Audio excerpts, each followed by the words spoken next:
జోహార్ doctor BR Ambedkar. జోహార్. జోహార్ doctor BR Ambedkar. జోహార్. జోహార్ ఎన్టీఆర్. జోహార్.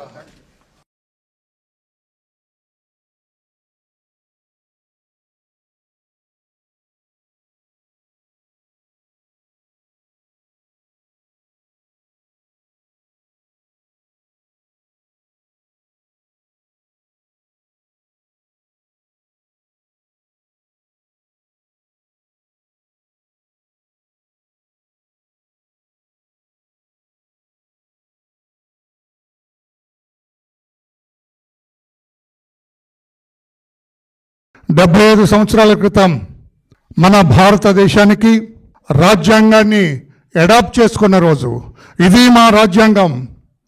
ఈ రాజ్యాంగం ప్రకారం భారతదేశంలో ఉన్న ప్రతి పౌరుడు నడుస్తారు. ప్రతి ఒక్కరూ ఈ రాజ్యాంగాన్ని అడాప్ట్ చేసుకుంటున్నాం అని నవంబర్ 26వ తారీఖున 1949వ సంవత్సరంలో దీన్ని అడాప్ట్ చేసుకోవటం జరిగింది. ఈ అడాప్ట్ చేసుకున్న తర్వాత దాదాపు 11 సెషన్స్ భారతదేశ వ్యాప్తంగా కూడా ఈ రాజ్యాంగం ఎలా ఉంది, మనం అడాప్ట్ చేసుకోవాలా లేదా, మనం ఈ రాజ్యాంగాన్ని అమలు చేసుకోవాలా లేదా అని చెప్పి భారతదేశ వ్యాప్తంగా 11 సిట్టింగ్స్ జరిగినాయి. మేధావులందరూ వివిధ ప్రాంతాలకు చెందిన, వివిధ వర్గాలకు చెందిన, వివిధ భాషలకు చెందిన, వివిధ మతాలకు చెందిన, వివిధ రాజకీయ పార్టీలకు చెందిన అందరినీ కూడా సమీక్షించి 2 సంవత్సరాలు దాదాపు 11 నెలల 18 రోజులు రాజ్యాంగాన్ని రచించిన దగ్గర నుంచి కూడా దీన్ని అమలుకు జనంలో చర్చకు పెట్టి అందరూ ఏకాభిప్రాయం వచ్చిన తర్వాత 1950 నవంబర్ 26వ తారీఖున ఇదే రోజున ఈ రాజ్యాంగాన్ని మనం అడాప్ట్ చేసుకోవటం జరిగింది. ఒక పీఠిక, ఒక ప్రియాంబుల్ ఉన్నది. మన రాజ్యాంగాన్ని నిర్దేశించే శక్తిది. ఈ పీఠికలోనే మన భారతదేశ వ్యవస్థ అంతా కూడా ఉంది. The constitution of India. భారత భాగ్య విధాత పంజాబ్ సింధు గుజరాత్ మరాఠా ద్రావిడ ఉత్కళ వింధ్య హిమాచల యమునా గంగా ఉజ్వల జలధి తరంగ తవ శుభ నామే జాగే తవ శుభాశిష మాగే గాహే తవ జయ గాథ మంగళదాయక జయ హే భారత భాగ్య విధాత.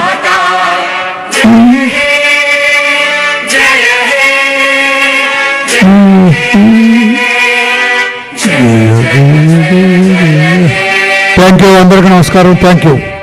We, the people of India, having solemnly resolved to constitute India into a sovereign democratic republic and to secure to all its citizens justice, social, economic and political liberty of thought, expression, belief, faith and worship, equality of status and of opportunity, and to promote among them all fraternity, assuring the dignity of the individual and the unity of the nation. In our Constituent Assembly, this 26th day of November 1949, do hereby adopt, enact and give to ourselves this Constitution. ప్రపంచ దేశాల్లోని please అందరు కూర్చోండి. ప్రపంచ దేశాల్లోనే అత్యంత ఉత్తమమైన పెద్దదైన వ్రాత ప్రతి ఉన్న రాజ్యాంగం మనది. పెద్ద పెద్ద దేశాల్లో కూడా రిటర్న్ కాన్స్టిట్యూషన్ లేదు. కొన్ని పాయింట్స్ వరకు ఉన్నాయి. అమెరికా సంయుక్త రాష్ట్రాలు ఉన్నాయి. కొన్ని పాయింట్స్ వరకు వాళ్ళకి రిటర్న్ కాన్స్టిట్యూషన్ ఉంది. లండన్, ఇతర దేశాల్లో కూడా యూకే, ఇతర దేశాలందరూ కూడా ప్రపంచ వ్యాప్తంగా కూడా, ఆస్ట్రేలియా కానీ అన్ని దేశాల్లో కూడా కొంచెం కొంచెం వరకే పెట్టుకున్నారు. మొత్తం అన్ని రంగాల్లో అన్ని విధాల అందరినీ కూడా 414 భాషలున్న దేశం, ఎన్నో రాజకీయ పార్టీలు ఉన్న దేశం, ఎన్నో మతాలున్న దేశం. యూనిటీ ఇన్ డైవర్సిటీ అంటారు. అందరు కూడా వచ్చేటప్పటికి ఐ మే బి హిందూ, ఈ మే బి ముస్లిం, ఈ మే బి క్రిస్టియన్, ఈ మే బి బౌద్ధిస్ట్, ఈ మే బి సిక్, ఈ మే బి అదర్వైజ్, అందరూ వచ్చేటప్పుడు నేను భారతీయుణ్ణి, నా దేశం భారతదేశం అనే గొప్పతనాన్ని, భిన్నత్వంలో ఏకత్వాన్ని చాటిన భారతదేశ రాజ్యాంగం చాలా ఉత్తమమైందని చెప్పడానికి కూడా చాలా గర్విస్తున్నాను. యాజ్ అన్ ఇండియన్ సిటిజన్ నేను చాలా గర్వపడుతున్నా. ఇటువంటి రాజ్యాంగం నాకు ఉన్నట్టు. అందరూ సమానమే, ఇక్కడ పేద తేడా లేదు. కోటీశ్వరులు కూడా అంబానీలు కానీ ఆదానీలు, ఇప్పుడు వార్తల్లో వ్యక్తి ఆదానీలు కానీ వాళ్ళకి ఒకే ఓటు, రోడ్డు పక్కన చెప్పులు కొట్టుకునే కార్మికుడు కూడా ఒకే ఓటు. అటువంటి గౌరవాన్ని ఇచ్చింది ఈ రాజ్యాంగం అని చెప్పి కూడా తెలియజేస్తూ, అటువంటి భారతదేశ రాజ్యాంగం మన దేశానికి మనం కలిగి ఉండటం కూడా మనం ఎంతో, ప్రతి పౌరుడు కూడా, భారతదేశంలో ఉన్న ప్రతి పౌరుడు కూడా గర్వించదగ్గాలని చెప్పి కూడా, గర్వించదగ్గ విషయం అని చెప్పి కూడా మీ అందరికీ నేను తెలియజేస్తూ, ఈ రోజున భారతదేశ వ్యాప్తంగా వీధి వీధిన వాడలా ఇప్పుడు జరుగుతూ ఉన్నది. ప్రపంచ వ్యాప్తంగా కూడా భారతీయులందరూ కూడా ఈ రాజ్యాంగ దినోత్సవాన్ని జరుపుకుంటున్నారు, గర్వపడుతున్నారు. ఈ రాజ్యాంగం నాది, ఐఎమ్ ఎన్ ఇండియన్. ఆనాడు ఏదైతే మేధావులందరూ కూడా భారతదేశ స్వాతంత్రం కోసం అసూలు బాసిన వాళ్ళు ఎందరో ఉన్నారు, ఆస్తులు పోగొట్టుకున్న వాళ్ళు ఎంతోమంది ఉన్నారు, రక్తార్పణం చేసిన వాళ్ళు ఎంతోమంది ఉన్నారు, జైలుకి వెళ్ళిన వాళ్ళు ఎంతోమంది ఉన్నారు, భార్యాబిడ్డలను పోగొట్టుకున్న వాళ్ళు ఎంతోమంది ఉన్నారు. వీళ్ళందరూ త్యాగ ఫలితమే మనకి స్వాతంత్రం లభించింది. ఆ స్వాతంత్రం వచ్చిన దానికి ధీటుగా ఈరోజు ఒక 1949 నవంబర్ 26న ఒక రాజ్యాంగాన్ని కూడా మనం రచించుకున్నాం. ఆ రాజ్యాంగాన్ని రాయటానికి కూడా డాక్టర్ బిఆర్ అంబేద్కర్ గారికి ఆ అవకాశాన్ని ఇచ్చింది కూడా మన భారతదేశం అని చెప్పి కూడా తెలియజేస్తూ, భారతీయులుగా మనందరం కూడా మరొక్కసారి పునరంకితమై ఈ రాజ్యాంగాన్ని కాపాడుకోవాలి. భారత రాజ్యాంగాన్ని మనం ఆమోదించుకున్న ఈరోజు పవిత్రమైన రోజుగా, రాబోయే సంవత్సర కాలం కూడా భారత రాజ్యాంగం యొక్క గొప్పతనాన్ని, ఈ విషయాలన్నిటి మీద కూడా దేశవ్యాప్తంగా చర్చ జరగాలని, చర్చిలో అందరూ కూడా భాగస్వాములు అవ్వాలని, 125వ పుట్టినరోజు డాక్టర్ బిఆర్ అంబేద్కర్ గారి 125వ పుట్టినరోజు సందర్భంగా కేంద్ర ప్రభుత్వం, ఎన్డీఏ ప్రభుత్వాలు తీసుకున్న నిర్ణయం, కూటమి ప్రభుత్వం, అటు కేంద్రంలో రాష్ట్రంలో ఈరోజు ఈ కార్యక్రమంలో అటు పార్లమెంట్లో అక్కడ కూడా జరుగుతూ ఉంది. అట్లాగే అమలు చేసుకున్న ఈ దినాన్ని గౌరవించుకుంటూ, మరి పెద్దలు ఎవరైతే రాజ్యాంగ నిర్మాతగా, చైర్మన్గా డాక్టర్ బిఆర్ అంబేద్కర్ గారి నాయకత్వంలో 100 మంది సభ్యులు అందరూ కూడా, దగ్గర 15 మంది మహిళలు కూడా దాంట్లో భాగస్వాములు అయ్యారు. ఎన్నో వేల కులాలు ఉన్న ఈ దేశంలో, ఎన్నో మతాలు జాతులు అన్న ఈ దేశంలో అందరం కూడా కలగలిపింది మరి ఈ రాజ్యాంగం. అందరినీ ఒక జాతిగా నిలిపింది ఈ రాజ్యాంగం. మనం ఈరోజు అందరం కూడా ఒక జాతిగా నిలిచి, ఒక దేశంగా ఇంత పటిష్టంగా ఈ దేశం ప్రపంచంలోనే 2-3 స్థానాల్లోకి రాబోతున్న మన భారతదేశం ఇంత గొప్పగా నిలబడిందంటే కారణం ఈ రాజ్యాంగం, ఈ రాజ్యాంగం యొక్క గొప్పతనం.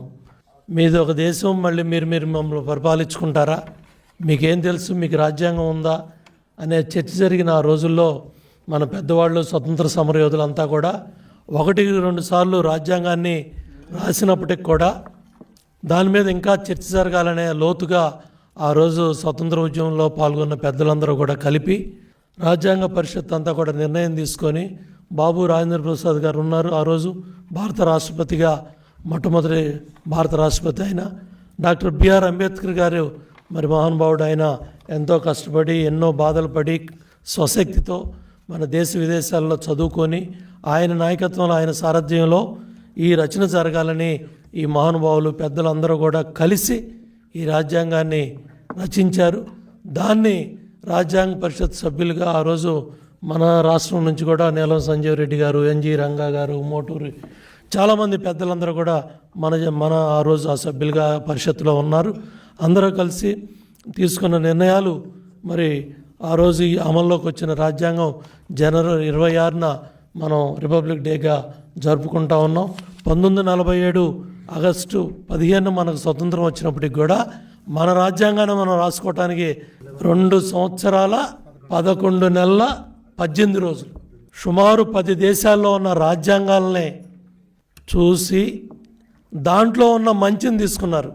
అంతా మాకే తెలుసు, మేం చెప్పిందే వేదం, అనుకున్నదే కాకుండా ఆ రోజుల్లో రష్యా కావచ్చు, అమెరికా కావచ్చు, ఐర్లాండ్ కావచ్చు, ఆస్ట్రేలియా కావచ్చు, కెనడా కావచ్చు, జపాన్ కావచ్చు, ఎన్నో దేశాలు దగ్గర 10 దేశాల్లో ఉన్న రాజ్యాంగాల్లో ఉన్న మంచిని తీసుకొని అంబేద్కర్ గారు ఇవాళ మనం అనుభవిస్తున్న స్వేచ్ఛ, స్వతంత్రం, సమానత్వం చూడండి. కూటికి లేని పేదవాడైనా సరే, కోటీశ్వరుడైనా సరే ఒకే లైన్లో నుంచొని ఓటేసాం. చదువుకున్నవాడా, నిరక్షరాస్యుడా, చదువు ఉందా లేదా అనేది లేకుండా చట్టం ముందు అందరం సమానమే, చట్టం ముందు అందరికీ ఒకటే సమానత్వం. ఆ విధంగా ఆ రాజ్యాంగ స్ఫూర్తినిచ్చిందే మన భారత రాజ్యాంగం. ఇది మరి ఈరోజు మనందరం కూడా గర్వపడాలి.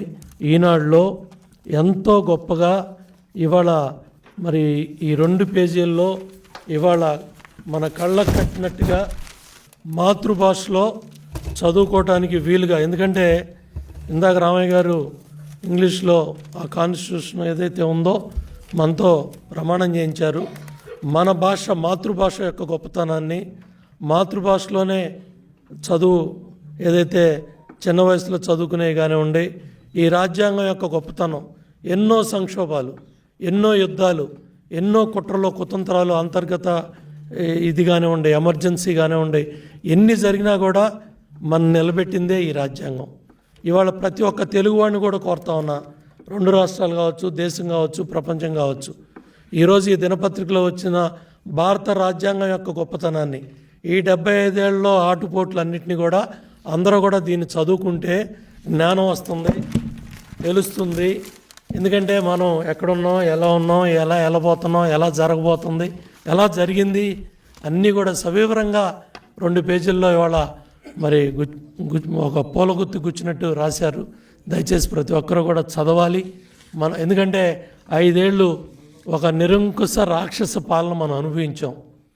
ఆ పాలనలో ఆ రాజ్యాంగం, ఆ హక్కులు, ఆ చట్టాలు, కోర్టు తీర్పులు, కేసులు, పోలీసు నిర్బంధాలని తట్టుకొని నిలబడ్డామంటే రాజ్యాంగం, ఆ చట్టం, ఆ 41A అందరం కూడా బాధితులు, ఇక్కడ ఉన్న వాళ్ళందరం కూడా. దానివల్ల ఈ రాజ్యాంగం యొక్క గొప్పతనం వల్ల పాలించేవాడు చెడ్డవాడైనా ఆ రాజ్యాంగాన్ని మనం కాపాడింది. అంబేద్కర్ గారు చాలా స్పష్టం చెప్పారు, పాలించేవాడు మంచివాడైతే రాజ్యాంగం కూడా మంచిదవుతుంది, వాడు చెడ్డవాడైతే రాజ్యాంగాన్ని కూడా ఇబ్బంది పెడతాడు.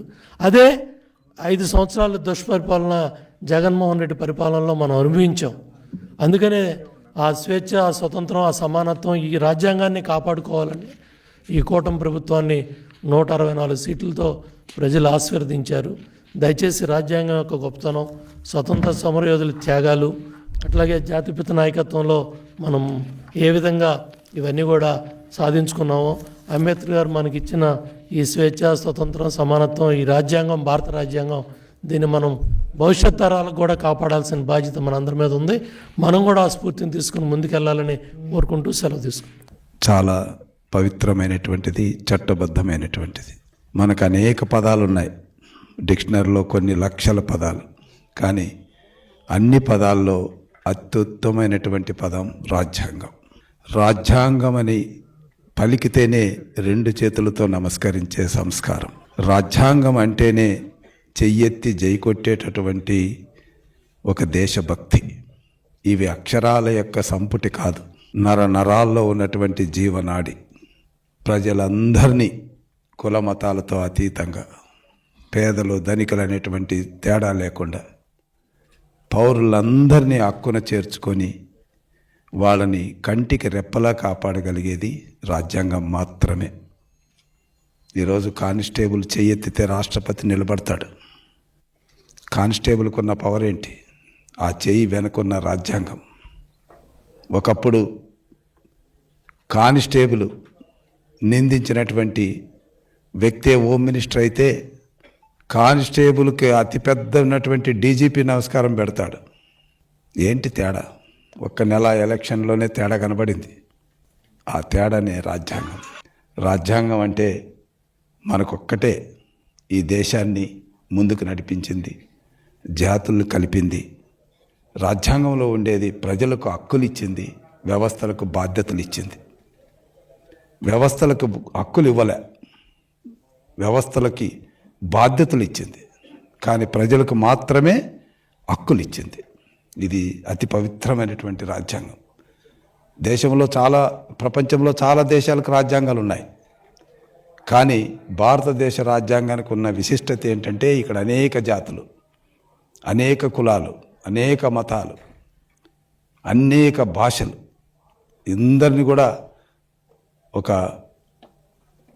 పూలదండలో దారం కనబడదు, కానీ దండ మాత్రం అందంగా కనబడుతుంది. ఈ దేశంలో ఉన్నటువంటి ప్రజలందరినీ భారతీయులుగా అని చెప్పబడేటటువంటి ఒకే ఒక గుణం, అంటే ఒకే ఒక బలం రాజ్యాంగం అన్నటువంటిది మనం మర్చిపోకూడదని మీ అందరికీ మనవి చేసుకుంటూ, 5 సంవత్సరాల కింద చిన్న స్టోరీ వేశారు. ఎక్కడో ఒక మెట్ట ప్రాంతంలో ఒక రైతు, 25 ఏళ్ల రైతు, ఒక మామిడి తోటను వేసేటప్పుడు పడ్డ కష్టం. అంటే నీళ్ళు లేని చోట కొండలతో తెచ్చి నీళ్లు పెట్టి అలా పెంచి మామిడి తోటను బతికిస్తే కొడుకు అతను కూడా చూసి అతను కూడా తండ్రికి సహాయం చేశాడు. నా కష్టం నీకు రాకూడదని కొడుకుని పెద్ద చదువు చదివించి చాలా ఉన్నతమైన స్థానానికి తీసుకెళ్తే ఆ కొడుకు ఎక్కడో విదేశాల్లో ఉన్నప్పుడు ఆ కొడుకు మళ్ళీ కొడుకు అంటే మనవడు, వాడికి 10-15 ఏళ్ళు వచ్చిన తర్వాత సొంతూరు వస్తారు. వాడికి తోట చూపిస్తారు తండ్రి. మా నాన్న అంటే మీ తాత నీళ్ళు లేక కొండలతో మోసాడంటే మనవడు ఏమంటాడంటే మోటార్ పెట్టి నీళ్ళు పోసుకోవచ్చు అంటాడు. ఒక తోట పడ్డ కష్టం, తండ్రి పడ్డ కష్టం కొడుకు తెలిసింది, కానీ ఆ కొడుకు తెలియలే మనవాడికి, 3rd జనరేషన్కి. Same situation with constitution, independence and struggle with the present generation. చాలామందికి ఎందుకు తెలియదు అంటే ఆ నెగిటివ్ పార్ట్ ఎవరికి ఇవాళ అప్లై చేయట్లా. సోషల్ మీడియాలో పోస్టులు పెట్టినందుకు 1924లో ఎంతమంది సఫర్ అయ్యారో ఇవాళ కూడా అంతమంది సఫర్ అవుతున్నారు. కారణం ఏంటంటే నీ స్వేచ్ఛను నువ్వు మిస్యూజ్ చేస్తున్నావు కాబట్టి. Liberty of expression. ఆ రోజున కాన్స్టిట్యూషన్ని ఇంగ్లీష్లో రాశారు, తర్వాత అన్ని భాషలకు అనువదించారు. ఒక సెలెక్టివ్ పీపుల్, లాయర్స్ వరకు అది అర్థమయ్యేది. ఇవాళకి రాజ్యాంగం మీద పట్టున్న లాయర్స్ చాలా తక్కువ మంది ఉన్నారు భారతదేశంలో. ఎందుకంటే దాంట్లో ఉన్న ఆర్టికల్స్, అధికరణలన్నీ కూడా అందరికీ తెలియాల్సిన అవసరం రాదు. రాజ్యాంగం ఇంపార్టెన్స్ ఎంత ఉందో ఇండిపెండెంట్ స్ట్రగుల్ కూడా అంతే ఉంది, దానికంటే ఎక్కువ ఉంది. లక్షల మంది త్యాగాలు చేస్తేనే ఈ భారతదేశం స్వతంత్రం వచ్చింది. ఇండిపెండెన్స్కి కాన్స్టిట్యూషన్కి డిఫరెన్స్ ఏంటంటే ఇండిపెండెన్స్ అనేది you are free to rule the country. Constitution అంటే how to rule the country. ఆ విషయంలో నిజంగా బాబా సాహెబ్ అంబేద్కర్ మన దేశంలో పుట్టడం వల్ల మన అదృష్టమే, కానీ ఆయన ఇంకో దేశంలో పుట్టుంటే ఆయనకి ఇచ్చిన గౌరవం ఇవాళ సాంఘికపరమైన అంశాల్లో ఇంకో వ్యక్తికి వచ్చేది కదా. That is the greatness of the Ambedkar. నాకు తెలిసి ఆయన చదువుకున్న కాలేజీల్లో కానీ వీటిలో కానీ ఆయనకున్న రెస్పెక్ట్, ఆయనకున్న గౌరవం ఇంకా మన దేశంలో పూర్తిగా రాలేదనేది నా అనుభవం. అంత గొప్ప వ్యక్తి. ఆయన చేతుల్లో పడబట్టే ఈ రాజ్యాంగానికి ఆ స్ఫూర్తి వచ్చింది. ఇంకో ప్రధానమైన అంశం ఏంటంటే రాజ్యాంగంలో పురుషులకి మహిళలు కలిపి ఒకేసారి ఓటు హక్కు ఇచ్చారు. అదొక భారతదేశంలో జరిగింది. చాలా కంట్రీస్లో, ఈవెన్ మన పరిపాలించిన ఇంగ్లాండ్లో కూడా వాళ్ళు ఓటు హక్కు ఎప్పుడో యూరోపియన్ కంట్రీస్లో చాలా తర్వాత ఇచ్చారు. రీసెంట్గా సౌదీ అరేబియాలో కూడా ఇచ్చారు. అంటే ఎంత దూరదృష్టి ఉండి, ఎంత ఆలోచన ఉంటే ఎన్నో దేశాల నుంచి తీసుకున్న ఆ స్ఫూర్తి మొత్తం కలగలిపిన రాజ్యాంగం భారతదేశ రాజ్యాంగం. Every Indian can proudly say this is the best constitution in the world.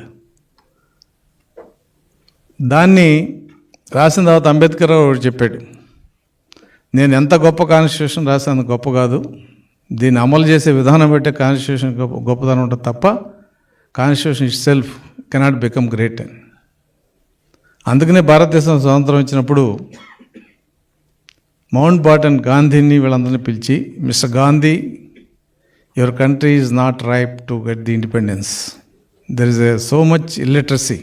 ఆ రోజు 35 కోట్ల మన భారతదేశంలో ఉంది, 16% తక్కువ ఉంది లిటరసీ. క్యాస్ట్, క్రీడ్, రిలిజియన్ మీ భారతదేశంలో ప్రధాన అంశాలు. వీళ్ళకి నువ్వు స్వేచ్ఛనిస్తే ప్రజలు ఏ దారి వెళ్తారో మీరు కంట్రోల్ చేయలేరు. అప్పటికి ఇంకా సంస్థానాలన్నీ వాళ్ళ చేతిలో ఉన్నాయి, పోలీస్ ఫోర్స్ అప్పుడు ఇంకా ఉపయోగించాల. కాబట్టి we will set right and after some time we give independence అంటే కుదరదు, హోమ్ రూల్ అనేది మాకు అప్పటికే వచ్చింది, ఇంకా it is a time to quit the nation అని చెప్పి ఆ రోజు చెప్పడం జరిగింది. కానీ బ్రిటిష్ వాళ్ళు లాంగ్వేజ్తో పాటు మనకు రైల్వేలో టెలిఫోన్ లైన్లు ఇచ్చినట్టే ఈ మత కలహాలని, మతాలని విడదీసే అంశం కూడా పెట్టిపోయారు వాళ్ళు. వెస్ట్ బెంగాల్లో ఆ రోజు జరిగిన ఆ భీకరమైన హింస 1904, అలాగే 1857లో సిపాయిల తిరుగుబాటులో భారతదేశం ఢిల్లీలో 25,000 మంది చనిపోయింది కేవలం ముస్లిమ్స్.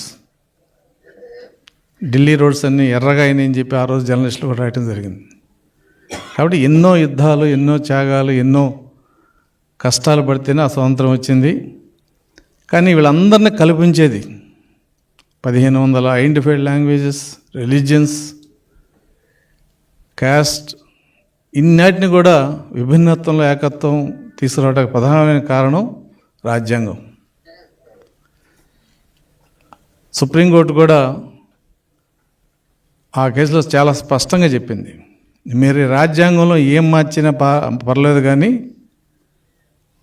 బేసిక్ ఫౌండేషన్ ఈ ప్రియాంబుల్ మటుకి దీనికి అనుగుణంగా ఉన్నవి ఏవి మార్చలేదు కూడదు అని చెప్పి 1974లో సచ్చిదానంద సార్ కేశవానంద మూర్తి కేసులో స్పష్టంగా చెప్పడం జరిగింది. కేశవానంద భారతి కేసులో అంటే రాజ్యాంగం విలువ ఎప్పుడు తెలుస్తుందంటే ఎప్పుడు ఈ ఆర్టికల్స్లో ఉన్న ఏ ఒకటైనా వయలేషన్ చేస్తున్నప్పుడు తెలుస్తుంది. మరి వాళ్ళ మంచో చెడో బ్రిటిష్ వాళ్ళు ఇచ్చిన ఆస్తుల్లో లాంగ్వేజ్ ఒకటి, చట్టాలు ఒకటి. ఇప్పుడు మన చట్టాలు మార్చుకుంటున్నాం, 1933లో వచ్చిన చట్టాలు కానీ ఇవన్నీ కూడా.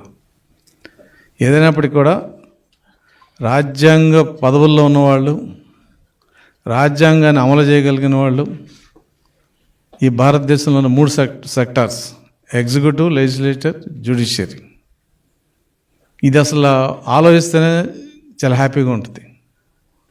ఈ 3 కలిస్తేనే ఈ సొసైటీ హ్యాపీగా ఉంటుంది. ఈ 3 పాత్ర, ఎవరి పాత్ర వాళ్ళు పోషించాలి, ఎవరి లైన్లో వాళ్ళు ఉండాలి. One should not overlap the other organization or other institution. అంటే ఇంత ఆలోచనతో, ఇంత మౌలికమైన విభిన్న సంస్కృతులు, భాషలు, కులాలు, మతాలు ఉన్న దేశాన్ని ఒకే తాటి మీద తేగలిగిన ఒక గ్రంథం రాజ్యాంగం.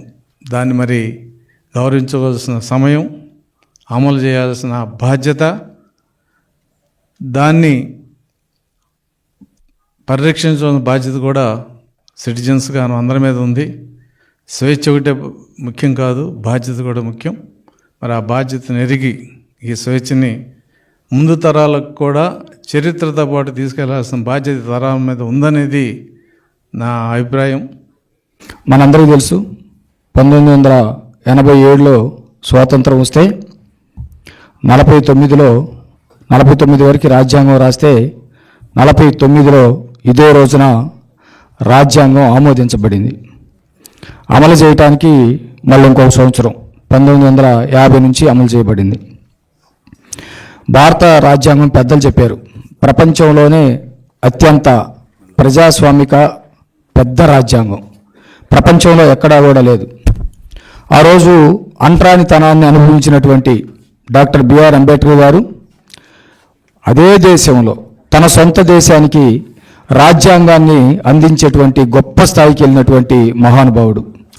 అందుకనే ప్రభుత్వాలు ఏ రోజు కూడా అంబేద్కర్ గారిని విస్మరించలేదు.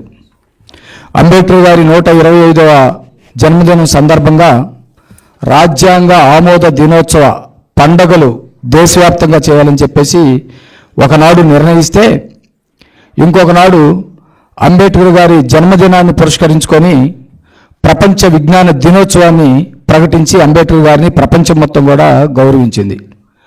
చాలామంది ఉండొచ్చు, కానీ డాక్టర్ బిఆర్ అంబేద్కర్ గారు రచనా సంఘానికి అధ్యక్షుడిగా ఈ దేశంలో ఉన్నటువంటి కులాలు, మతాలు, భాషలు, పేదరికం, అనేకమైనటువంటి విభిన్న పరిస్థితుల్ని ఏకతాటి మీదకి తీసుకొచ్చే విధంగా రాజ్యాంగాన్ని ఇచ్చినటువంటి గొప్ప మహానుభావుడు డాక్టర్ బిఆర్ అంబేద్కర్ గారు.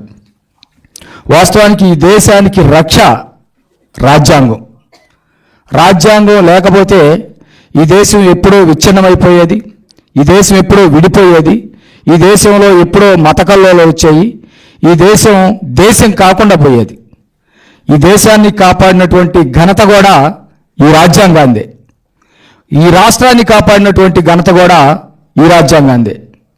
ఈ దేశంలో ఏ ముఖ్యమంత్రులు చేయనటువంటి దరిద్రపు పనులు, రాజ్యాంగ వ్యతిరేక పనులు 2019 నుంచి 24 వరకు జగన్మోహన్ రెడ్డి చేశాడు. ఇందాక పెద్దలు రాజ్యాంగం విలువ ఎప్పుడు తెలిసిద్దంటే, రాజ్యాంగం విచ్ఛిన్నానికి గురైనప్పుడు రాజ్యాంగ విలువ తెలిసిద్దని చెప్పేసి పెద్దలు అశోక్ బాబు గారు చెప్పారు. రాజ్యాంగ విచ్ఛిన్నం ఎప్పుడు జరిగిందంటే ఆంధ్రప్రదేశ్లో జగన్మోహన్ రెడ్డి కాలంలో విచ్ఛిన్నం జరిగింది. రాజ్యాంగానికి ప్రధానమైనటువంటి మూల స్తంభాలుగా ఉన్నటువంటి పరిపాలనా వ్యవస్థ, న్యాయ వ్యవస్థ, శాసన వ్యవస్థ, ఈ మూడిటిలోనే మొత్తం ప్రజల యొక్క స్వేచ్ఛ కానీ, స్వతంత్రత కానీ, అభివృద్ధి కానీ అన్నీ కూడా ఈ మూడిట్లో ఇమిడి ఉంది. ఈ మూడిటిని కూడా జగన్మోహన్ రెడ్డి ధ్వంసం చేశాడు. ఈ మూడిటి మధ్య పోటీ ఏర్పాటు చేశాడు. ఎవరు గొప్ప? శాసన వ్యవస్థ గొప్ప, పరిపాలనా వ్యవస్థ గొప్ప, న్యాయ వ్యవస్థ గొప్ప అని చెప్పేసి జగన్మోహన్ రెడ్డిని ఈ మూడిటి మధ్య గొడవలు సృష్టించేటువంటి ప్రయత్నం చేశాడు. అదే రాజ్యాంగం ఈ మూడిటిని కాపాడుకుంది.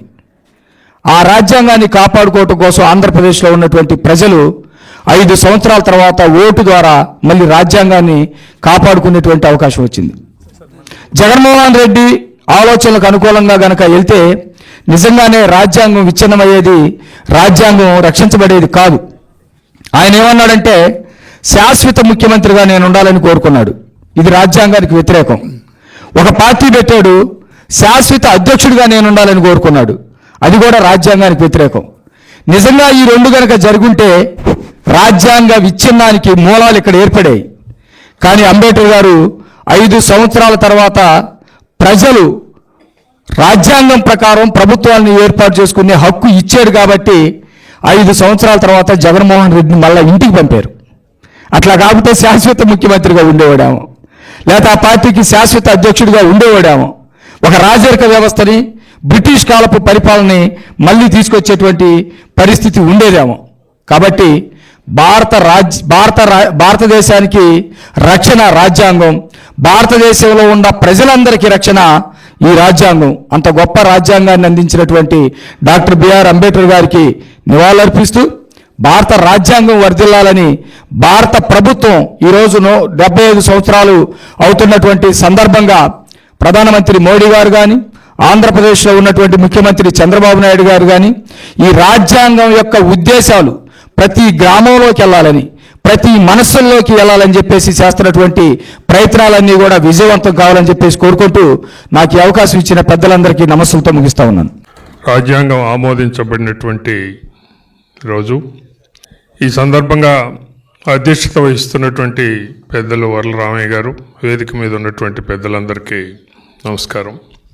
నిన్ననే సుప్రీంకోర్టు కూడా చెప్పడం జరిగింది, సోషలిస్ట్ సెక్యులర్ పదాలు అవి భారత రాజ్యాంగంలో అంతర్లీనమై ఉన్నాయి, వాటినేమీ తీసివేయటానికి అవసరం లేదు అనేది చెప్పడం జరిగింది.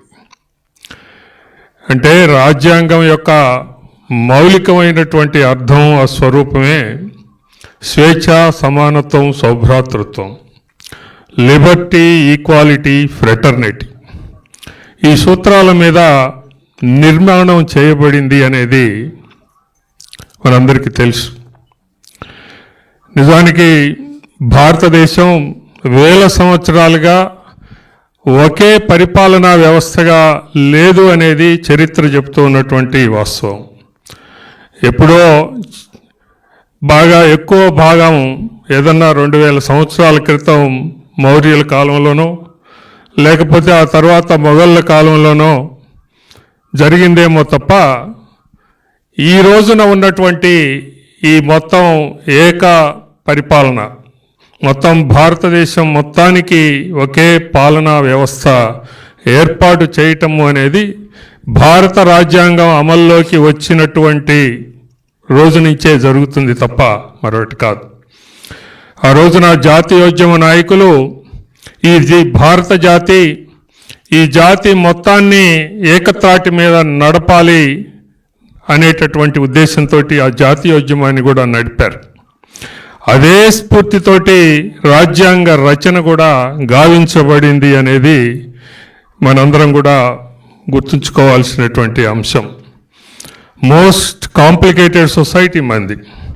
కుల, మత, వర్గ, లింగ అనేకమైనటువంటి అంతరాలు ఉన్నాయి.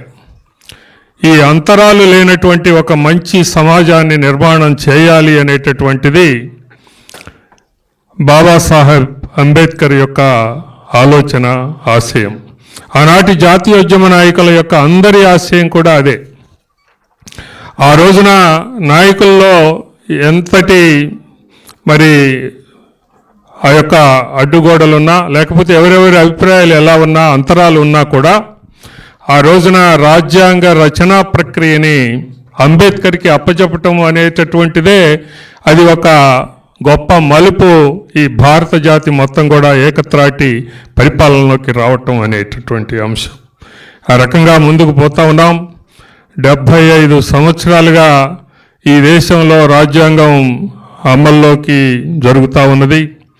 కానీ ఇంకా కూడా ఈ దేశం చాలా ముందుకు వెళ్ళాల్సినటువంటి అవసరం ఉన్నది.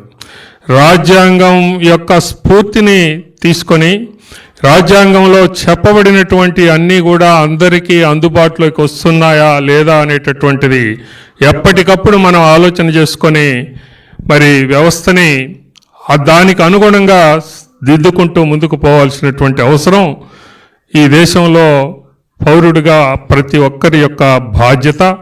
అలాగే రాజకీయ పార్టీల యొక్క బాధ్యత కూడా. రాజకీయ పార్టీలని వ్యక్తులు నడుపుతా ఉన్నారు. వ్యక్తులకి సరి అయినటువంటి ఆలోచన, దృక్పథం, రాజ్యాంగం పట్ల ప్రేమ లేకపోతే రాజ్యాంగం స్ఫూర్తి ఒకవేళ లేకపోయినట్లయితే ప్రజలు ఎన్నో ఇబ్బందులు పడాల్సినటువంటి అవసరం ఉంది.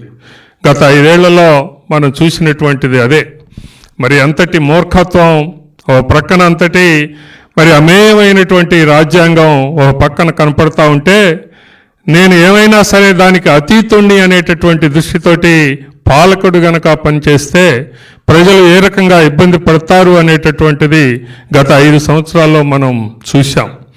అందుకే ప్రజలందరూ కూడా ఉవ్వెత్తున ఎగిసిపడి మరి ఒక్కసారిగా ఆ పరిపాలన వ్యవస్థని తోసివేయటం అనేది జరిగింది. అది రాజ్యాంగం యొక్క గొప్పతనం. రాజ్యాంగం ఒక ఫ్రేమ్ ఉంది. అక్కడ సెంట్రల్ గవర్నమెంట్ ఉంది, హైకోర్టు, సుప్రీంకోర్టులు ఉన్నాయి, అనేకమైనటువంటి వ్యవస్థలు ఉన్నాయి. ఎక్కడికక్కడ చెక్స్ అండ్ బ్యాలెన్సెస్ పూర్తి ఆ రకంగా రాజ్యాంగం రచించబడింది. ఇవి అన్నీ కూడా మర్చిపోయి మూర్ఖత్వంతో పరిపాలన, నేనే అతీతుణ్ణి, నేనే గొప్పవాడిని అనేటటువంటి తీరుతో పోతే పూర్తిగా ప్రజలు అణిచివేస్తారు అని అనటానికి మన ఎన్నికలే తార్కాణం అనేది మనకు కనపడుతూ ఉన్నటువంటి వాస్తవం. అందుకే ఎప్పటికీ కూడా మనకి ఇక్కడ ఉన్నటువంటి అందరికీ ఒక్కొక్కళ్ళకి అనేక పవిత్రమైనటువంటి గ్రంథాలు ఉన్నాయి. బైబిల్ ఉంది, అలాగనే భగవద్గీత ఉంది, లేకపోతే ఖురాన్ ఉంది, గురు గ్రంథ సాహిబ్ అనేటటువంటిది ఉంది. ఇలాంటివి ఎన్నో ఉన్నాయి. కానీ అవి అన్నీ కూడా వ్యక్తిగతమైనటువంటి పవిత్ర గ్రంథాలు. ఈ దేశంలో ఉన్నటువంటి ప్రతి పౌరుడికి కూడా అత్యంత పవిత్రమైనటువంటిది, అందరికీ మరి కావలసినటువంటిది, పనికొచ్చేటటువంటిది ఒకే ఒక రాజ్యాంగం తప్ప మరొకటి కాదు. దాన్ని అనుసరించుకొని పోయినప్పుడే అందరి భవిష్యత్తు ఈ దేశంలో సుఖవంతంగా ఉంటుంది తప్ప మరొక రకంగా కాదు అనేది గమనించాల్సినటువంటి అంశం. దీన్ని నిజంగా ఈ రోజులో పాలకులు ఎవరైతే ఉన్నారో, లేకపోతే ఆయా రాష్ట్రాలని దేశాన్ని పరిపాలిస్తున్నటువంటి మరి పాలకులు దీన్ని పూర్తిగా కింద నుంచి తీసుకొని రావాలి. ప్రతి ఒక్కరికి 140 కోట్ల మంది అందరికీ కూడా ఇది అర్థం కావాల్సినటువంటి అంశం. పిల్లలకి స్కూళ్ళ నుంచే దీని యొక్క స్ఫూర్తిని, ఈ మౌలికమైనటువంటి ఆ యొక్క దీన్ని రాజ్యాంగం యొక్క మౌలిక స్వరూపాన్ని అవగతం చేయాల్సినటువంటి అవసరం ఎంతైనా ఉంది అనటంలో సందేహం లేదు.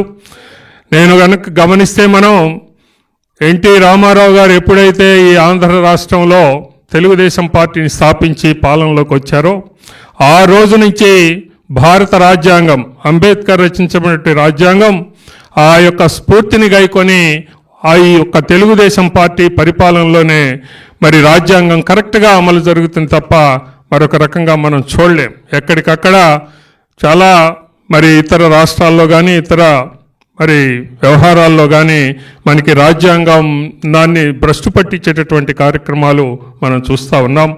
అందుకనే అందరం కూడా దీన్ని గుర్తెరిగి దాన్ని జాగ్రత్తగా అప్రమత్తతోటి మనం వ్యవహరించినప్పుడే భవిష్యత్తు బాగుంటుంది అనేది తెలియజేస్తూ ఈరోజున నా అందరికీ ఈ భారత రాజ్యాంగం రచింపబడి ఆమోదింపబడినటువంటి ఈ నవంబర్ 26వ తారీఖున అందరికీ కూడా నా హృదయపూర్వకమైనటువంటి శుభాకాంక్షలు తెలియజేస్తూ సెలవు. అందరూ చెప్పినట్టుగానే భారత రాజ్యాంగం విశిష్టమైంది.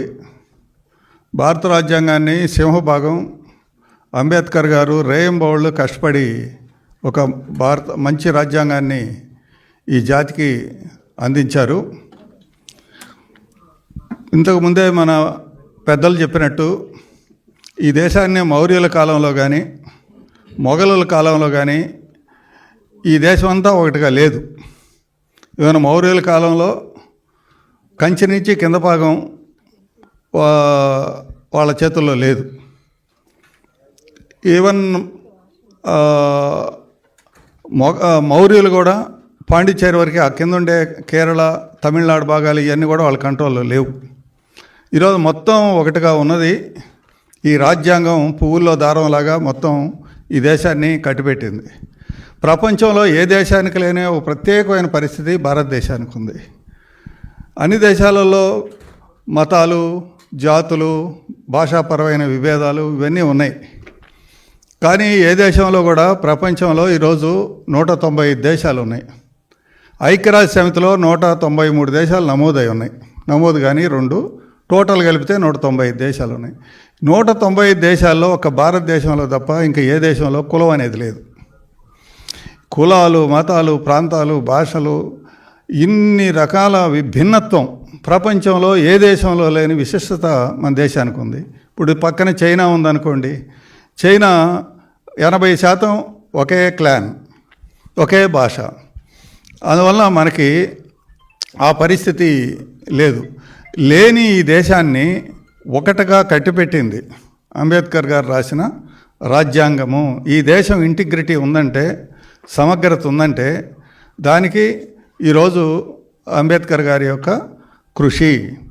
రెండవది ఇంటిగ్రేషనే కాకుండా డెమోక్రసీ కూడా ఈ దేశంలో, అంటే సమైక్యతే కాకుండా ప్రజాస్వామ్యం కూడా ఈరోజు మనం ఎంతో కొంత అనుభవిస్తున్నామంటే, ఇతర దేశాల్లో లేని, ఈ మన చుట్టుపక్కల ఉండే ఇతర దేశాల్లో లేని ఆ డెమోక్రసీని మనం అనుభవిస్తున్నామంటే దానికి కూడా ఈ రాజ్యాంగం విశిష్టతే అనేది మనం అర్థం చేసుకోవాలి. అయితే ఒక్క మాట చెప్పి నేను సెలవు తీసుకుంటే ఎక్కువ టైం తీసుకోను. నేను రాజ్యాంగంలో ఒక 2 ఏళ్ళు వెంకటేశ్వర యూనివర్సిటీలో పిహెచ్డి చేశాను.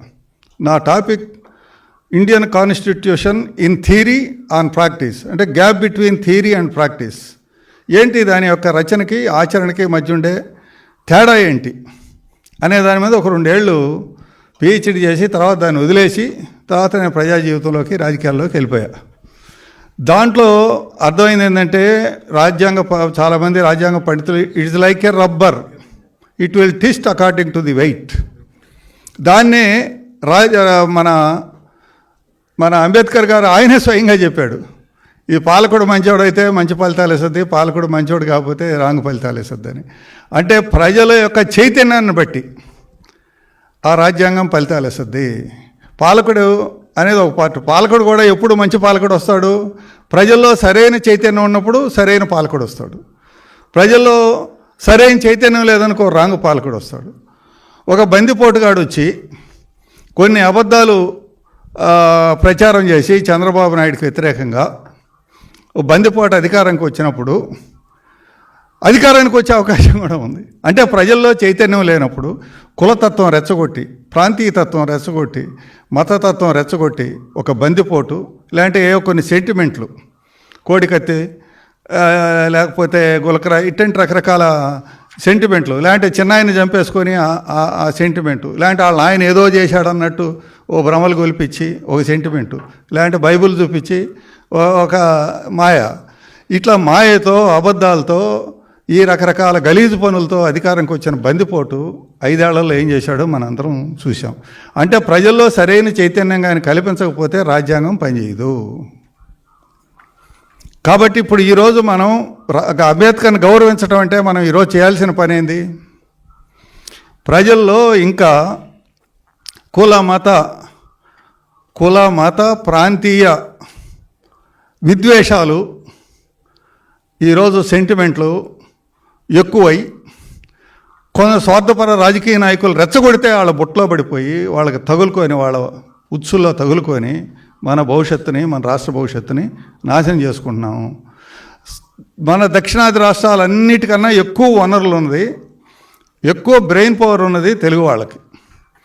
మోడీ గారే ఒక సందర్భంలో అన్నారు, తెలుగు వాళ్ళ ఐక్యూ ముందు గుజరాతీస్ కూడా సరిపోరు అని. ప్రపంచ చరిత్ర కూడా అదే నిరూపిస్తుంది. ఒక యూదులు తప్ప తెలుగు వాళ్ళ యొక్క మేధస్సుకి సాటి రాగలిగిన మరో బ్రెయిన్ లేదు ప్రపంచంలో. ఐక్యూ అంత ఎక్కువ ఉంది. కానీ దక్షిణాది రాష్ట్రాలన్నిటికన్నా ఒక మేధస్సే కాదు, సహజ వనరులు కూడా, అట్లాగే నదీ జలాల నుంచి అన్ని రకాల సహజ వనరులు మనకున్న అన్ని సౌత్ ఇండియాలో కాదు, చాలా దేశాల్లో లేదు. అయినా మనం ఈరోజు సౌత్ ఇండియాలో వెనకబడి ఉన్నాం. కారణం ఏంటి? 2004లో చంద్రబాబు నాయుడు గారు ప్రభుత్వం ఓడిపోకుండా ఉండుంటే మొత్తం ఉమ్మడి రాష్ట్రంలో ఉండే 23 జిల్లాల యొక్క కేంద్రాలు, 23 జిల్లా కేంద్రాలు 23 సైబరాబాద్లో అయ్యుండేయా కాదా? మీ అందరం మనందరం ఆలోచించాలి. 2004లో ఓడిపోకుండా ఉంటే, లేదు 2019లో మనం ఓడిపోకుండా ఉండుంటే ఈరోజు అమరావతి మరో సైబరాబాద్ అయి మొత్తం 175 నియోజకవర్గాలు ఉండే యువత అందరికీ ఉద్యోగాలు, ఉపాధి వచ్చి ఉండే, అవునా కాదా అని మనం ఆలోచించాలి. అట్లాగే మా దేవినేని ఉమా గారు, మన చంద్రబాబు నాయుడు, మన ప్రీతమ నేత చంద్రబాబు నాయుడు గారు ఆహారహరం కష్టపడి 72% ఈరోజు అమరావతి పూర్తి చేశారు. ఆ గవర్నమెంట్ అట్టే కంటిన్యూ అయి ఉంటే 2021కే అమరావతి పూర్తయి, నదుల అనుసంధానం పూర్తయి, కరువు రహిత పోలవరం పూర్తయి మొత్తం కరువు రహిత ఆంధ్రప్రదేశ్ ఏర్పడి ఉండేది. ప్రతి ఇంచుకి నీటిపారుదల ఉంటే రైతు కూలీలు అందరి యొక్క ఆదాయం ఎన్నో రకాల పెరుగుండేది. ఒక్క పట్టిసీమతోనే మనకి 40,000 కోట్ల అదనపు పంట ఈ ప్రాంతంలో కృష్ణా డెల్టాలో ఏర్పడింది. అదే మొత్తం నదుల అనుసంధానం అంతా పూర్తయి ఆంధ్ర రాష్ట్రంలో ఉండే ప్రతి ఎకరాకి 2 కోట్ల ఎకరాలకి నీళ్లు వస్తే ఏర్పడి ఉంటే ఈ రాష్ట్రంలో రైతు కూలీల యొక్క ఆదాయం రెట్టింపు అయి ఉండేది. ఎందుకు పోయింది అవకాశం? ఎందుకు పోయింది? 10 లక్షల కోట్ల మన ప్రజా సంపద, మన ప్రభుత్వ ఖజానాని 5 ఏళ్లలో మొత్తం జగన్మోహన్ రెడ్డి నాయకత్వంలో ఆ బందిపోట్లు దోచుకున్నారు. 10 లక్షల కోట్ల ఆస్తి దోచుకున్నారు. ఎందువల్ల జరిగింది అది? మళ్ళీ రేపు పొద్దునటువంటి జరగకుండా ఉండాలంటే ఈ రాజ్యాంగం, అంబేద్కర్ని మనం ఎలా ఉపయోగించుకోవాలి? అందువలన కుల మత ప్రాంతీయ తత్వాలని మళ్ళా ఈ బందిపోట్లు మళ్ళీ రెచ్చగొట్టి, నేను మా రాయలసీమలో విన్నా, మొత్తం 13 జిల్లాల డబ్బు తీసుకెళ్ళి కమ్మోళ్ళ కోసం అమరావతిలో పోస్తున్నారని రెచ్చగొట్టి పారేశారు. ఒక కులం మీద, ఒక ప్రాంతం మీద విద్వేషం అలర్జీ రెచ్చగొట్టేశారు. రాష్ట్రం అంతా దాంతో అభివృద్ధి, చంద్రబాబు గారి ప్రభుత్వం చేసిన అభివృద్ధి, సంక్షేమం, సామాజిక న్యాయం కొల్లేరైపోయింది. ఒక అపవాదు ప్రజలు నమ్మితే మొత్తం దాన్ని సకాలంలో మనం ఎరేజ్ చేయకపోతే, ప్రజల్లో చైతన్యం పెంచకపోతే ఏమవుద్దో, ఎంత ప్రమాదమో మనం అర్థం చేసుకున్నాం. మళ్ళా రేపు పొద్దున 29కి అలాంటిది జరగకుండా ఉండాలంటే వాస్తవం ఏం జరిగింది? అమరావతి రైతులు వాళ్ళ బిడ్డలాగా ప్రేమించే భూమిని 175 నియోజకవర్గాల కోసం త్యాగం చేశారు. 5 సెంట్ల భూమి కోసం అన్నదమ్ములు నరుక్కొని చచ్చిపోయే కాలంలో 34,000 ఎకరాలు అమరావతి రైతులు త్యాగం చేసి ఇస్తే దాని నుంచి వాళ్ళకు వచ్చేది బెత్తిడు. కానీ ప్రభుత్వానికి 2 లక్షల కోట్ల రూపాయలు ఆ మిగులు భూముల వలన ప్రభుత్వానికి 2 లక్షల కోట్లు మిగులుతుంది. అమరావతి రైతులు ఇచ్చిన భూమి వలన ఈ 2 లక్షల కోట్లతో 50,000 కోట్లు ఖర్చు పెడితే అమరావతి పూర్తి అయిపోద్ది. మిగిలిన 150,000 కోట్లు 175 నియోజకవర్గాల అభివృద్ధికి అవ్వచ్చు. ఈరోజు హైదరాబాద్లో వచ్చే ఆదాయంతో తెలంగాణలో అన్ని జిల్లాల అభివృద్ధికి డబ్బులు ఇస్తున్నారు. అమరావతి రైతుల వల్ల 175 నియోజకవర్గాలకు లాభం అయితే ప్రభుత్వ డబ్బు తీసుకోవట్లే. కానీ మొత్తం 175 నియోజకవర్గాల్లో ప్రజలకు ఇచ్చే డబ్బంతా తీసుకెళ్ళి కమ్మోళ్ళ కోసం అక్కడ పోస్తున్నాడు. అసలు అది కమ్మోళ్ళ రాజధాని కాదు, అది దళిత రాజధాని. కమ్మోళ్ళు ఎంతమంది ఉన్నారో ఆ తుళ్ళూరు చుట్టుపక్కల ఈ తాడేపల్లి కానీ లేకపోతే ఉండవల్లి కానీ ఈ ప్రాంతం అంతా చూస్తే లెక్కేస్తే రెడ్లు కూడా అంతమందే ఉన్నారు. వాళ్ళకి ఎంత భూములు ఉన్నాయి, ఎంత భూములు ఉన్నాయి. ఆ తుళ్ళూరు ప్రాంతం కన్నా కూడా తాడేపల్లి ప్రాంతం రెడ్ల భూములే ఖరీదైన భూములు. ఈ రకంగా ఒక దుష్ప్రచారాలు, ప్రాంతీయ తత్వం, కులతత్వాన్ని రెచ్చగొట్టి దీన్ని మొత్తం ఒక అంబేద్కర్ రాజ్యాంగాన్ని కాలరాసి రాజారెడ్డి రాజ్యాంగం అమలు జరిగింది. మనందరం బిడ్డలు నిరుద్యోగులైపోయారు, పేదరికం పెరిగింది. మళ్ళా మనం అంబేద్కర్ గారికి నిజమైన నివాళి ఇవ్వాలంటే ఈరోజు జగన్మోహన్ రెడ్డి ఈ బందిపోట్లు, రాజకీయ బందిపోట్లు కల్పించే ప్రాంతీయతత్వం, కులతత్వాన్ని ఎక్కడికక్కడ మనం అందరం కూడా చేయాలి. Jaganmohan Reddy SC ST BC మైనార్టీలకు శత్రువు, ఎస్సీ ఎస్టీ బీసీ మైనార్టీల యొక్క ద్రోహి. ఇతను చంద్రబాబు నాయుడు గారు ఎస్సీ ఎస్టీ బీసీ మైనార్టీలని సొంత కాళ్ళపై నిలబడే పథకాలు పెట్టారు. భూమి కొనుగోలు పథకం, పరిశ్రమలకు రాయితీలు, విదేశీ విద్య, అట్లాగే ప్రభుత్వ ఉద్యోగాలు, డిఎస్సి లాంటి ఇవన్నీ జరిపి సొంత కాళ్ళపై నిలబడే పథకాలు పెడితే అవన్నీ రద్దు చేసి ఎస్సీ ఎస్టీ బీసీలని బిచ్చగాళ్ళని చేసే పథకాలు పెట్టాడు. ఆయన మీద ఆధారపడి బతకాలంట, ఆయన మోచేతి మీద ఆధారపడి బతకాలంట ఎస్సీ ఎస్టీ బీసీ మైనార్టీలు, సొంత కాళ్ళపై నిలబడకూడదంట. మళ్ళీ నా ఎస్సీ నా బీసీ, నా బీసీ నా ఎస్సీ అని చెప్పి మోసం చేస్తున్నారు. లేదంటే బైబిల్ చూపించి మోసం చేస్తూ ఉన్నారు. కాబట్టి ఈ అజ్ఞానాన్ని మనం తొలగించాలా. అంబేద్కర్ మీద మన గౌరవం ఉంటే అతను ఎస్సీ ఎస్టీ బీసీ మైనార్టీలకి శత్రువు, ద్రోహి. చంద్రబాబు నాయుడు మాత్రమే బీసీల బాంధవుడు, ఎస్సీల బాంధవుడు, ఎస్టీల బాంధవుడు, మైనార్టీల బాంధవుడు అని చైతన్యం చేయటం అంటే మనం రాజ్యాంగానికి మనం న్యాయం చేసిన వాళ్ళం అవుతాము. ఈ స్ఫూర్తి తీసుకొని తలా 10 మందిని ఎడ్యుకేట్ చేయాలని విజ్ఞప్తి చేస్తూ థ్యాంక్ యూ వెరీ మచ్.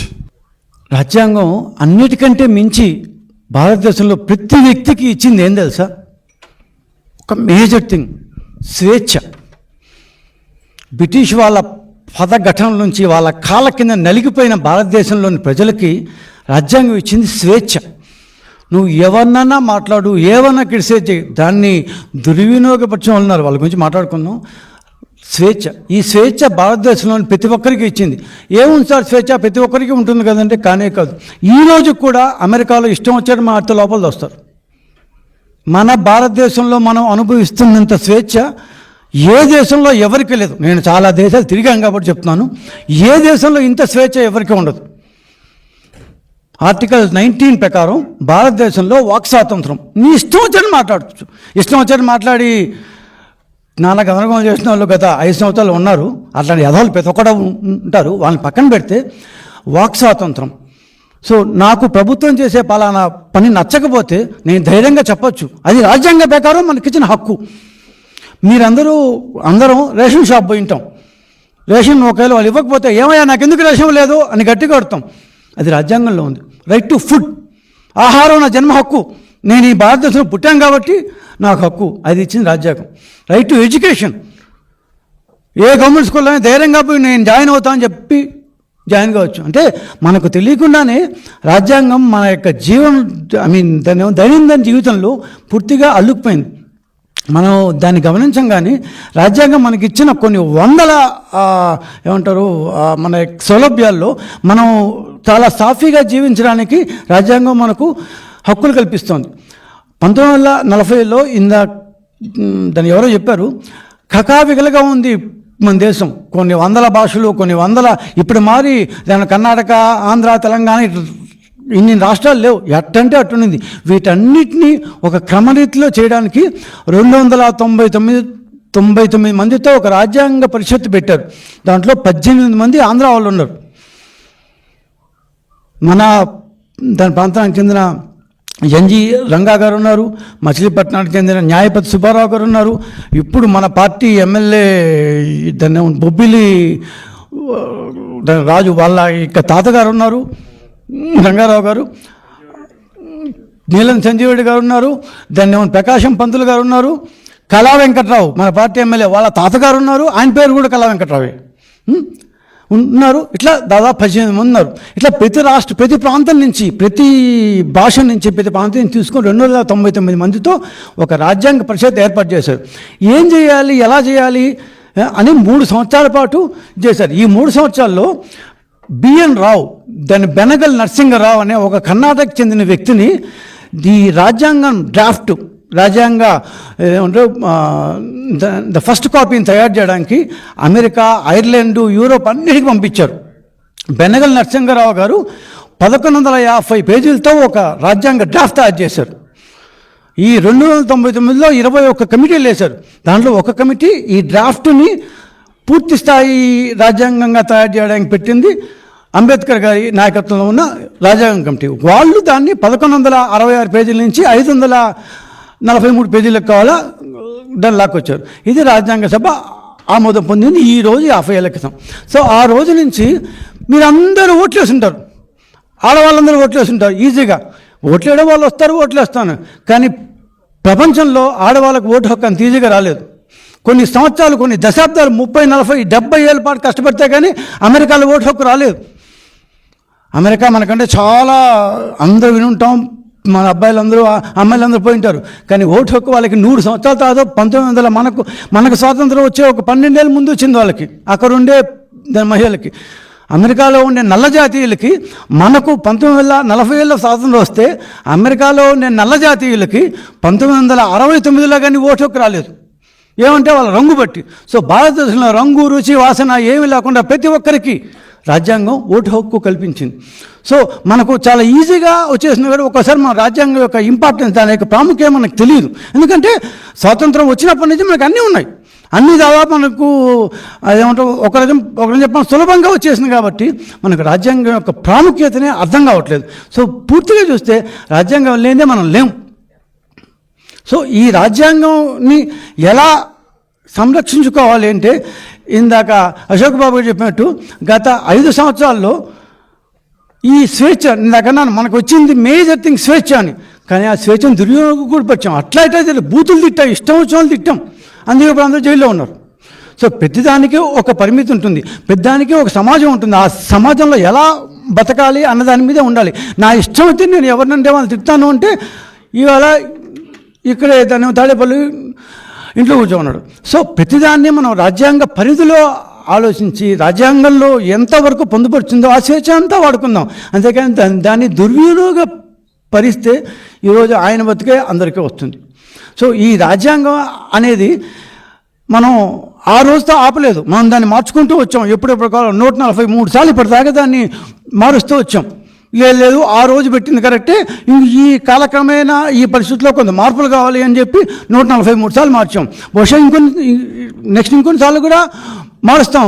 కానీ మౌలికంగా రాజ్యాంగం మనకిచ్చిన స్వేచ్ఛ, స్వాతంత్రాన్ని మనం దుర్వినియోగపరచుకున్నా ఉంటే అందరం బాగుంటాం. ఇట్లాంటి దాన్ని పాలకులు, రాజ్యాంగం చాలా మంచిదే, కానీ ఇట్లాంటి పాలకులు వచ్చేదాన్ని మన జగన్మోహన్ రెడ్డి గారు ఇలాంటి పాలకులు వస్తే మన బతుకు కూడా ఆగమైపోతుంది. అందుకని రాజ్యాంగం యొక్క ప్రాముఖ్యత తెలుసుకుందాం, రాజ్యాంగం మనకేమి ఇచ్చిందో అదంతా వాడుకుందాం, అదే రాజ్యాంగాన్ని కాపాడుకుందాం. థ్యాంక్ యూ అండి.